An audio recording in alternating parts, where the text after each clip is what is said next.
Deputy CM Pawan Kalyan వెంట కాపులు ఉండటంతో వారిలో చీలిక తెచ్చేందుకు జగన్ ప్రయత్నిస్తున్నారని జనసేన నేత కిరణ్ రాయల్ విమర్శించారు. జనసేన మీద వైసీపీ పెయిడ్ ఆర్టిస్టులు మాట్లాడితే సహించేది లేదని హెచ్చరించారు. వైసీపీ కుల రాజకీయాలు చేస్తుంది, శవం దొరికితే జగన్ వస్తారంటూ మండిపడ్డారు. సాయికృష్ణ వ్యవహారంపై దర్యాప్తు జరుగుతోందని అన్నారు కిరణ్ రాయల్. ఆంధ్రప్రదేశ్ రాష్ట్ర దౌర్భాగ్యం ఎలా ఉంటుందంటే కులం చుట్టూ రాజకీయం జరుగుతుంది. మామూలుగా ఈసారి కులంతో రాజకీయం చేస్తున్నారు వైఎస్ఆర్సీపీ నాయకులు, వాళ్ళ పార్టీ అధ్యక్షులు.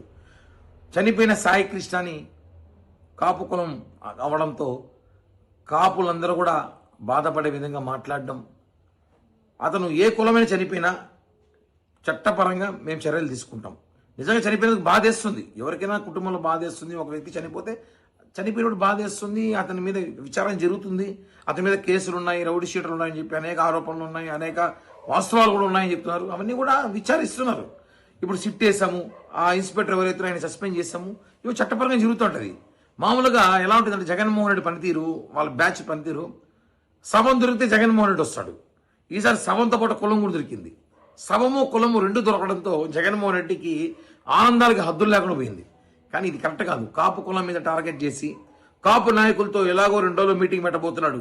అవన్నీ కూడా ఈరోజు ఈ ఒక అవకాశంగా భావించి మాట్లాడే అవకాశం తీసుకొస్తే కూడా కాపులు అమాయకులు కాదు. కాపులంతా కూడా పవన్ కళ్యాణ్ గారి వెంట కూటమితో ఉన్నారని చెప్పి వాళ్ళని చీలికి తీసుకురావాలని చెప్పి జగన్మోహన్ రెడ్డి ఆడుతున్న డ్రామా. జగన్మోహన్ రెడ్డితో పాటు ఆయనతో పాటు కొంతమంది కాపు నేతలు, జగన్మోహన్ రెడ్డికి కాపలా కాసే కాపు నేతలు కూడా దీంట్లో భాగంగానే ఉన్నారు. కాబట్టి సాయికృష్ణ ముత్తిపోయినా నిజంగా బాధపడుతున్నారు. కానీ అతను జనసేన పార్టీ క్రియాశీలక సభ్యుడని చెప్పి ఒక ఫేక్ ఐడి క్రియేట్ చేసి దాన్ని తీసుకొచ్చి మాట్లాడడం కరెక్ట్ కాదు. మన ఆంధ్రప్రదేశ్ రాష్ట్ర దౌర్భాగ్యం ఎలా ఉంటుందంటే